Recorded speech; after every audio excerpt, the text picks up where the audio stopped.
Hi, ഇന്ന് ഞാൻ വന്നിരിക്കുന്ന ഒരു ടീ ടൈം സ്നാക്ക് റെസിപ്പി ആയിട്ടാണ്. നമ്മൾ ബേക്കറിയിലൊക്കെ ഇരിക്കുന്നത് കണ്ടിട്ടുണ്ടാവും. കാഷ്യൂനട്ട് ഇട്ടുണ്ടാക്കിയ ഒരു പക്കോടയാണ് ഇന്നത്തെ റെസിപ്പി. അപ്പോൾ നമുക്ക് റെസിപ്പിയിലേക്ക് പോകാം. അപ്പോൾ ആദ്യം തന്നെ ഒരു ബൗളിലേക്ക് കടലമാവ് ഇട്ട് കൊടുക്കുക. 1 കപ്പ് കടലമാവാണ് ഇട്ട് കൊടുത്തിരിക്കുന്നത്. 250 ഗ്രാം കപ്പിൽ 1 കപ്പ് ആയിട്ട് ഇതിലേക്ക് 1.5 ടീസ്പൂൺ കാശ്മീരി ചില്ലി പൗഡറാണ് ഇട്ട് കൊടുത്തിരിക്കുന്നത്.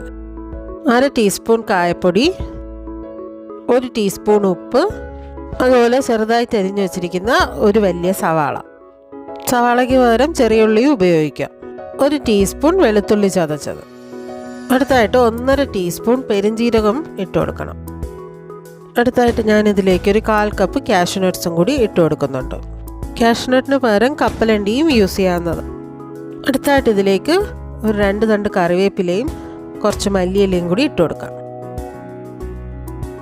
ഇനി ഇതിലേക്ക് ഞാൻ ഒരു 1/4 ടീസ്പൂൺ കുരുമുളക് പൊടി കൂടി ഇട്ട് കൊടുക്കുന്നുണ്ട്, ഒരു ഫ്ലേവർ കിട്ടാൻ വേണ്ടി. ഇനി ഇതിലേക്ക് നല്ല ചൂടുള്ള എണ്ണ 2 ടേബിൾ സ്പൂൺ ഒഴിച്ചു കൊടുക്കുന്നുണ്ട്. എന്നിട്ടൊരു സ്പൂൺ വെച്ച് ഇതെല്ലാം കൂടി നന്നായിട്ടൊന്ന് മിക്സ് ചെയ്ത് കൊടുക്കും.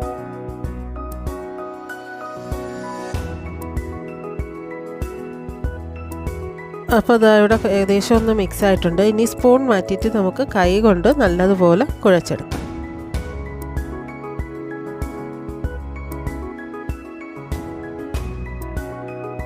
കൈ കൊണ്ട് നന്നായിട്ട് മിക്സ് ചെയ്തതിന് ശേഷം ഇതിലേക്ക് ഞാൻ കുറച്ച് വെള്ളം ഒഴിച്ച് കൊടുക്കുന്നുണ്ട്. ഒരു ടേബിൾ സ്പൂൺ വെള്ളം ഒഴിച്ച് വീണ്ടും നന്നായിട്ട് മിക്സ് ചെയ്ത് കൊടുക്കുവാണ്.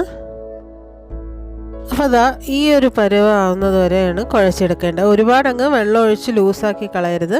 നമുക്കിതാ ഈ ഒരു കൺസിസ്റ്റൻസിയാണ് വേണ്ടത്. അപ്പോൾ അതാ ഇവിടെ പക്കോട ഉണ്ടാക്കാനുള്ള എണ്ണ ചൂടായി കിടക്കുകയാണ്. ഇനി നമുക്കിത് കുറേശ്ശെ ഇതുപോലെ അങ്ങ് എണ്ണയിലേക്ക് ഇട്ട് കൊടുക്കാം. ഇതിന് പ്രത്യേകിച്ച് ഷേപ്പൊന്നുമില്ല, ഇതുപോലെ അങ്ങ് ഇട്ട് കൊടുത്താൽ മതി. ഗ്യാസിൻ്റെ ഫ്ലെയിം മീഡിയത്തിലായിരിക്കണം. ഹൈ ഫ്ലെയിമിലിട്ട് ചെയ്താൽ പുറമേ കരിഞ്ഞു പോവും, ഇതിൻ്റെ ഉള്ളിൽ വേവാതായിരിക്കും. അതുകൊണ്ടാണ് മീഡിയം ഫ്ലെയിമിലിട്ട് ചെയ്യാൻ പറയുന്നത്.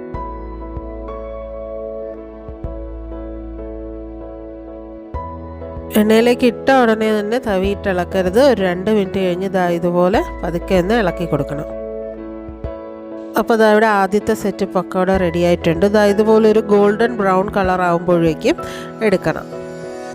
അപ്പോൾ ഇതുപോലെ തന്നെ ബാക്കി എല്ലാം കൂടി ഫ്രൈ ചെയ്തെടുക്കണം. അപ്പോൾ ഇവിടെ പക്കോട എല്ലാം ഫ്രൈ ചെയ്ത് കഴിഞ്ഞിട്ടുണ്ട്. ഇനി ആ എണ്ണയിലേക്ക് നമുക്ക് കുറച്ച് കറിവേപ്പില ഇട്ട് ഒന്ന് ഫ്രൈ ചെയ്തെടുക്കണം. കരിഞ്ഞു പോകരുത്, കറിവേപ്പില ഒന്ന് ക്രിസ്പായി കിട്ടിയാൽ മതി. അപ്പോൾ ഈ ഒരു പരുവാകുമ്പോഴേക്കും കറിവേപ്പിലയും കൂടി എണ്ണയിൽ നിന്നെടുത്ത് നേരത്തെ വറുത്ത് വെച്ചിരിക്കുന്ന പക്കോടയിലേക്ക് ഇട്ട് മിക്സ് ചെയ്ത് എടുക്കാവുന്നതാണ്. അപ്പോൾ ഇത്രയേ ഉള്ളൂ, നമ്മുടെ കാഷ്യൂ പക്കോട ഇവിടെ റെഡിയായി കഴിഞ്ഞു. എല്ലാവരും ട്രൈ ചെയ്ത് നോക്കണം.